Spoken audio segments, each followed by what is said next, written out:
Assalamualaikum dan salam sejahtera. Nama saya Putri Nurkarindanya atau biasa dipanggil Putri.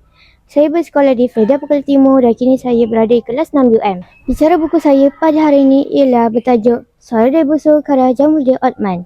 Buku ini mengisahkan seorang pemuda lelaki bernama Haris hidup miskin bersama ibunya. Pemuda tersebut ingin merantau untuk merubah nasib hidup mereka. Dalam perjalanan, dia ternampak sebuah busur dan dengar suara misteri darinya. Busur itu menghadiahkannya seketul batu emas yang boleh menunaikan satu permintaan. Setelah menerima hadiah itu, kehidupan mereka menjadi lebih baik. Namun, ibunya berasa tidak puas hati dan ingin lebih. Walaupun anaknya menasihati supaya bersyukur, tapi ibunya tetap menginginkan lebih. Akibat sikap tamannya, busur itu mengambil semula batu emas tersebut dan segala nikmat yang mereka dapat hilang. Pengajaran yang saya dapat lihat daripada buku ini ialah janganlah kita tamak kerana orang tamak selalu rugi.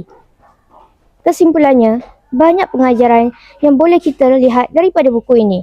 Sekian daripada saya dan terima kasih.